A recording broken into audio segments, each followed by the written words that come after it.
ಪಾಕಿಸ್ತಾನ ಕದನ ವಿರಾಮ ಉಲ್ಲಂಘನೆ ಮಾಡಿ ನರಿಬುದ್ಧಿ ತೋರಿಸಿದೆ ಕೂಡ. ಇದಕ್ಕೆ ಉತ್ತರ ಕೊಡೋದಕ್ಕೆ ಸೇನೆ ಕೇಂದ್ರ ಸರ್ಕಾರ ರೆಡಿ ಆಗಿದೆ. ನಾಳೆ ನಡೆಯುವಂತ ಡಿಜಿಎಂಒ ಮಟ್ಟದ ಹೈ ವೋಲ್ಟೇಜ್ ಮೀಟಿಂಗ್ನಲ್ಲಿ ಭಾರತ ಪಾಕಿಸ್ತಾನಕ್ಕೆ ಮರ್ಮಾಘಾತ ನೀಡುವಂತ ಸಾಧ್ಯತೆ ಇದೆ.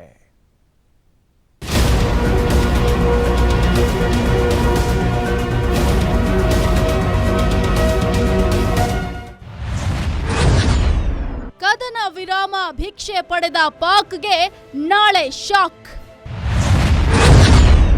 ಪಾಕಿಸ್ತಾನಕ್ಕೆ ಮತ್ತೆ ಮರ್ಮಾಘಾತ ನೀಡೋ ಎಚ್ಚರಿಕೆನ. ಭಾರತೀಯರು ಯಾರ ಜೊತೆನೂ ಯುದ್ಧಕ್ಕೆ ಹೋಗಲ್ಲ, ಆದ್ರೆ ಇಂಡಿಯಾದ ತಂಟೆಗೆ ಬಂದ್ರೆ ಸುಮ್ನೆ ಕೂರೋ ಮಾತೇ ಇಲ್ಲ ನೋಡಿ. ಕಾಲ್ಕೆರೆದು ಸಮರಕ್ಕಿಳಿದ ಪಾಕಿಸ್ತಾನ ಈಗ ನಿದ್ದೆ ಮಾಡಿದ್ರೂ ಬೆಚ್ಚಿ ಬೀಳುವಂತಹ ಸ್ಥಿತಿ ಬಂದಿದೆ. ಭಾರತ ಅಂತ ಹೆಸರು ಕೇಳಿದ್ರೇನೆ ಪತರಗುಡ್ತಿದೆ. ಯಾಕಂದ್ರೆ ಭಾರತೀಯ ಸೇನೆ ಕೊಟ್ಟ ಗುನ್ನಾಗೆ ತತ್ತರಿಸಿ ಹೋಗಿದೆ. ಕದನ ವಿರಾಮ ಘೋಷಣೆ ಆದ್ರೂ ಈ ಪಾಪಿ ದೇಶ ಮತ್ತೆ ರೂಲ್ಸ್ ಗಳನ್ನ ಬ್ರೇಕ್ ಮಾಡ್ತಲೇ ಬಂದಿದೆ. ಆದ್ರೆ ನಾಳೆ ಕೊಡೋ ಬಿಗ್ ಅಪ್ಡೇಟ್ಗೆ ಪಾಕ್ನಲ್ಲಿ ಅಲ್ಲೋಲ ಕಲ್ಲೋಲವೇ ಸೃಷ್ಟಿಯಾಗಬಹುದು.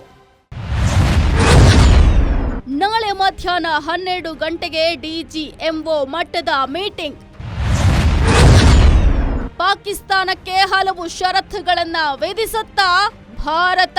ಪಾಕಿಸ್ತಾನದ ಕದನ ವಿರಾಮ ಉಲ್ಲಂಘಿಸಿದ ಬೆನ್ನಲ್ಲೇ ನಾಳೆ ಮಧ್ಯಾಹ್ನ 12 ಗಂಟೆಗೆ ಡಿಜಿಎಂಒ ಮಟ್ಟದ ಮಹತ್ವದ ಮೀಟಿಂಗ್ ನಡೆಯುತ್ತೆ. ಸೇನಾ ಕಾರ್ಯಾಚರಣೆಗಳ ಮಹಾನಿರ್ದೇಶಕರ ನೇತೃತ್ವದಲ್ಲಿ ಈ ಹೈ ವೋಲ್ಟೇಜ್ ಮೀಟಿಂಗ್ ನಡೆಯುತ್ತೆ.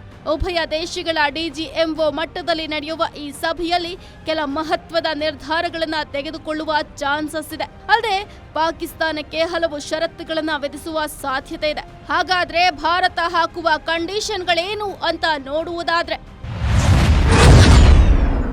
ಮೋಸ್ಟ್ ವಾಂಟೆಡ್ ಉಗ್ರರನ್ನ ಭಾರತದ ವಶಕ್ಕೆ ಕೇಳೋ ಸಾಧ್ಯತೆ ಇದೆ. ಭಯೋತ್ಪಾದನಾ ನೆಲೆಗಳನ್ನ ನಿರ್ಮೂಲನೆ ಮಾಡಬೇಕು. ಪಾಕ್ ಆಕ್ರಮಿತ ಕಾಶ್ಮೀರದಲ್ಲಿ ನಡೀತಿರುವ ಅಸಮಾನತೆಯನ್ನ ನಿಲ್ಲಿಸಬೇಕು. ಗಡಿಯಲ್ಲಿ ಭಾರತೀಯ ಸೇನೆಯ ತಂಟೆಗೆ ಬರದಂತೆ ಷರತ್ತು ವಿಧಿಸುವ ಸಾಧ್ಯತೆ ಇದೆ. ಭಾರತದಲ್ಲಿ ಸೆರೆ ಸಿಕ್ಕ ಉಗ್ರರ ದಾಖಲೆಗಳನ್ನ ಹಂಚಿಕೊಳ್ಳಬೇಕು ಅನ್ನೋ ಷರತ್ತನ್ನು ಹಾಕಬಹುದು. ಇನ್ನು ಇಂಡಸ್ ಜಲ ಒಪ್ಪಂದ ಸೇರಿದಂತೆ ರಾಜತಾಂತ್ರಿಕ ನೀತಿಗಳಲ್ಲಿ ಬದಲಾವಣೆ ಇಲ್ಲ. ಅಟಾರಿ ವಾಘಾ ಗಡಿ ಸೇರಿದಂತೆ ಗಡಿಭಾಗವನ್ನ ಸಂಪೂರ್ಣ ಬಂದ್ ಮಾಡಬೇಕು. ಹಲವು ಷರತ್ತುಗಳನ್ನ ವಿಧಿಸಿ ಪಾಕಿಸ್ತಾನಕ್ಕೆ ಬಿಸಿ ಮುಟ್ಟಿಸೋಕೆ ಭಾರತ ಸಜ್ಜಾಗಿದೆ. ನಾಳೆ ನಡೆಯುವ ಡಿಜಿಎಂಒ ಮೀಟಿಂಗ್ನಲ್ಲಿ ಪಾಕಿಸ್ತಾನಕ್ಕೆ ಬಿಗ್ ಶಾಕ್ ಕೊಡುವ ಸಾಧ್ಯತೆ ಇದೆ. ಭಾರತ ಹಾಕುವ ಷರತ್ತುಗಳನ್ನ ಪಾಪಿ ದೇಶ ಸ್ವೀಕಾರ ಮಾಡುತ್ತಾ, ಇಲ್ಲ ನಾಯಿ ಬಾಲ ಡೊಂಕು ಅನ್ನುವಂತೆ ತನ್ನ ನರಿಬುದ್ಧಿ ತೋರಿಸುತ್ತಾ ಅನ್ನೋದೇ ಯಕ್ಷ ಪ್ರಶ್ನೆ. ನಾಳೆ ಮಧ್ಯಾಹ್ನ ನಡೆಯುವ ಮೀಟಿಂಗ್ನಲ್ಲಿ ಏನಾಗತ್ತೆ ಅಂತ ಇಡೀ ದೇಶವೇ ಕಾಯ್ತಿದೆ. ಕದನ ವಿರಾಮ ಘೋಷಣೆಯಾಗಿದೆ, ಆದ್ರೆ ಭಯೋತ್ಪಾದನೆ ವಿರುದ್ಧ ಸಮರ ಮುಂದುವರಿಯುತ್ತೆ ಅಂತ ಅಜಿತ್ ದೋವಲ್ ಹಾಗೂ ಸರ್ಕಾರ ಹೇಳಿದೆ. ಆದ್ರೆ ನಾಳೆ ಏನ್ ನಿರ್ಧಾರ ಆಗತ್ತೆ ಅನ್ನೋದು ಭಾರೀ ಕುತೂಹಲಕ್ಕೆ ಕಾರಣವಾಗಿದೆ. News desk, guarantee news.